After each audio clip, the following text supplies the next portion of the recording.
அம்மா, எங்களுக்குள்ள என்ன வேணாலும் நடக்கும், அதெல்லாம் விடுங்கம்மா. என் கௌரவத்தை நான் பாத்துக்கிறேன். என்னோட விருப்பப்படி தாலி ஃபங்க்ஷனை நடத்துறது உங்களோட கடமைமா. என் கல்யாணம் தான் நீங்க இல்லாம நடந்து போச்சு. இந்த ஃபங்க்ஷனாவது உங்க ஆசீர்வாதத்தோட நடக்கணுமா? முடியாது ஆதி. நான் கடைசியா சொல்றேன், இந்த பொண்ணை நான் என் மருமகளா ஏத்துக்க மாட்டேன். இந்த வீட்ல தாலி ஃபங்க்ஷன் நடக்க நான் அனுமதிக்கவும் மாட்டேன். உனக்கு உன் அம்மா முக்கியம்னு நீ நினைச்சா ஃபங்க்ஷனை இங்க நடத்த கூடாது. இல்ல இவதான் உனக்கு முக்கியம்னா நீ ஏதாவது கோயில்ல போய் இந்த ஃபங்க்ஷனை வச்சுக்கோ, இங்க வேண்டாம். ஏய், என்னது? என்ன இவங்க ஃபங்க்ஷன் நடக்க கூடாதுன்னு சொல்லுவாங்கன்னு பார்த்தா கோயில்ல ஃபங்க்ஷனை நடத்த சொல்லி பெர்மிஷன் கொடுக்கறாங்க. வர வர அத்தை அவங்க கிட்ட பின் வாங்குறாங்களோன்னு தோணுதே. இங்க பாரு ஆதி, நீ என்னதான் கெஞ்சினாலும் உங்க அம்மா ஃபங்க்ஷன் நடக்க ஒத்துக்க மாட்டாங்க. இங்க பாரு, எனக்கு இவங்களோட ஆசீர்வாதம் எல்லாம் முக்கியம் இல்ல, எனக்கு என் மகளினோட ஆசீர்வாதம் தான் முக்கியம். இவ ஆசைப்பட்ட மாதிரி இந்த ஃபங்க்ஷன் இங்க தான் நடத்தணும். அதை எப்படி தடுக்கறாங்கன்னு நான் பாக்குறேன்.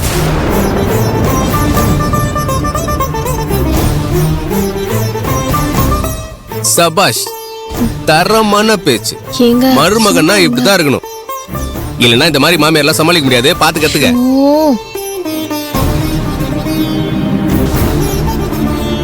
பாத்தீங்களா அத்தை, இங்கதான் ஃபங்க்ஷன் நடத்தணுங்கிறது மகிழினியோட விருப்பமா.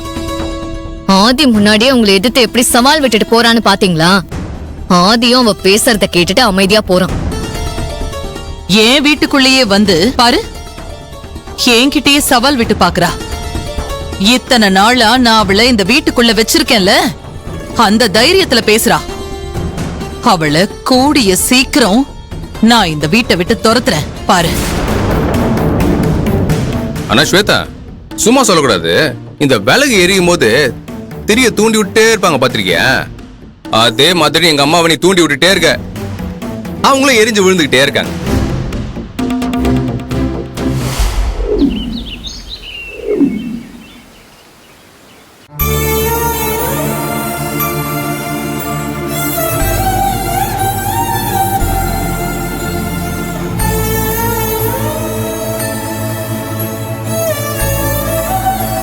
அந்த ஃபங்க்ஷன் நடந்தாதான் இவ வாழ்க்கை நல்லா இருக்கும்னு அவங்க நினைச்சிட்டு இருக்காங்க.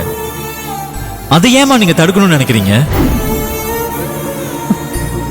நான் மதியோட தாலி ஃபங்க்ஷன் இந்த வீட்டுல நடக்கணும்னு நினைக்கிறேன். அதுவும் உங்க சம்மதத்தோட நடக்கணுமா? தயவு செஞ்சு ஃபங்க்ஷன் நடத்த பெர்மிஷன் கொடுங்க.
ஆதி, சின்ன வயசுல இருந்து நான் உன்னை எப்படி பார்த்து பார்த்து வளர்த்தேன் தெரியுமா? நீ எப்பவும் அம்மாவோட முந்தானைய புடிச்சுக்கிட்டே தான் சுத்துவ. அம்மா என்ன சொன்னாலும் அதை தட்டாம செய்வ. உன்னோட உலகமே அம்மாதான். நானும் அதே மாதிரிதான். 4 பிள்ளைங்களை பெத்திருந்தாலும் ஏன் செல்ல புள்ள உன் மேல ஒரு தனி பாசம் வச்சிருந்தா. இந்த குடும்பத்திலேயே நான் ஒன்ன மட்டும் தாடா நம்பி இருந்தேன்.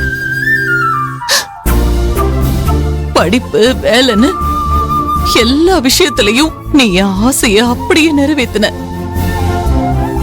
அதுல எல்லாம் நீ எனக்கு எந்த குறையும் வைக்கல. ஆனா என் அண்ணனுக்கு நான் கொடுத்த வாக்க நான் காப்பாத்துற ஒரு விஷயத்துல மட்டும் நீ என்ன ஏமாத்திட்ட. அது மட்டும் இல்லடா, எனக்கே தெரியாம யாரோ ஒரு பொண்ண கல்யாணம் பண்ணி இங்க கூட்டிட்டு வந்துட்ட. நீ இப்படி பண்ணுவேன்னு நான் கனவுல கூட நினைச்சு பாக்கலடா.